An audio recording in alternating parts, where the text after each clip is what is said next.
大家好，我是 GC， 我是谁不重要。今天要介绍的一台相机呢，其实不算老相机。前面提到的这2台呢，其实都不适合新手，不适合就是现在购买的2台相机。但是今天介绍的这一台呢，就我愿把它称之为 CP 值之王 ZV-E。它呢，其实是我刚接触摄影的时候碰的其中一台相机，也是我最喜欢的一个机种，这样。所以那时候留下来的照片其实还蛮少的，就我目前找得到的就只有这边所看到的照片。这个荧幕所投放出来的照片都是用它拍的，这样。当初它推出的时候呢，是主打 Vlog 的嘛。今天的话，我们不谈它的录影，我们就谈它的拍照。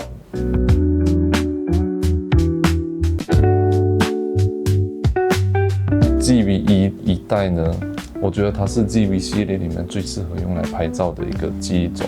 ZV 不可拆镜头的系列里面呢，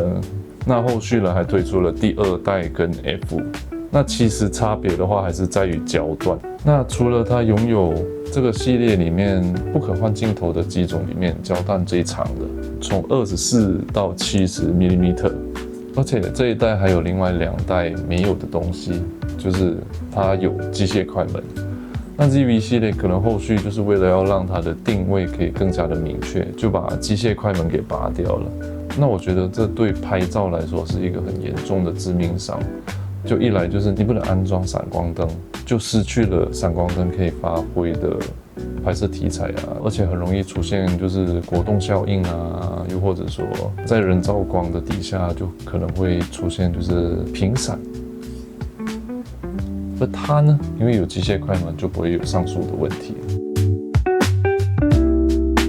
而且其实它的感光元件，它的对焦啊，都是对标 RX100 系列的第5代索尼的对焦啊，基本上就是指哪打哪这样，对焦强悍。但是如果去比较它们价格的话，你就会发现到 RX100 第5代比它整整贵了快1倍的价格，所以它真的是目前为止我认为 CP 值最高的一台随身机。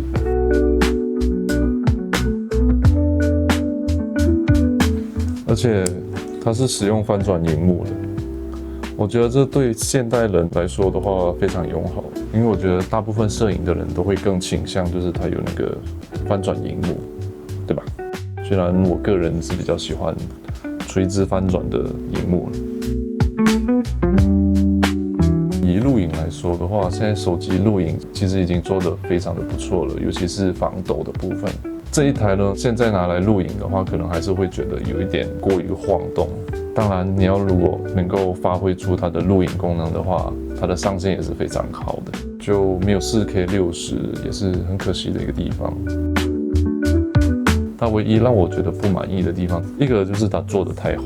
虽然它这里有手柄，抓它的话其实还是有一点太滑，所以通常的话我都会把拇指反而是放在卡在这个里面。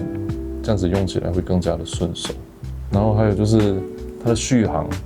它用的是那个最小颗的电池，如果拿来录影，掉电速度会很快。你一天下来的话，可能要备个2-3个备用电池是比较好的。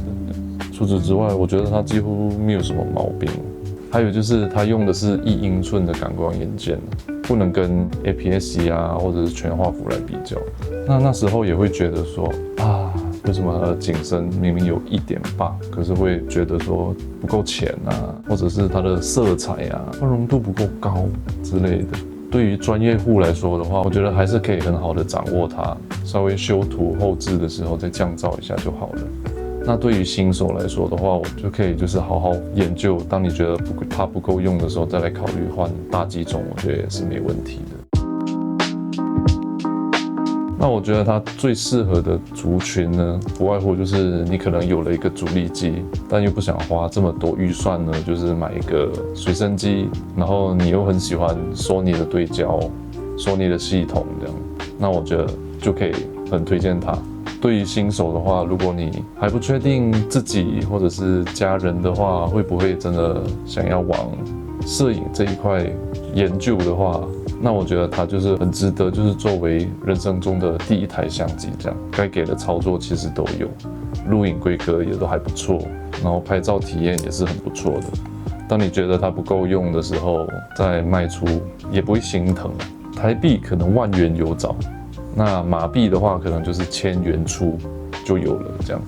所以是很值得推荐的。那下支影片的话，我打算把它跟这个系列可换镜头最新的一个机种，就是 ZV-E10的第2代来做一个对决，看你们能不能看得出它跟 ZV-E10第2代的一些差别。这样，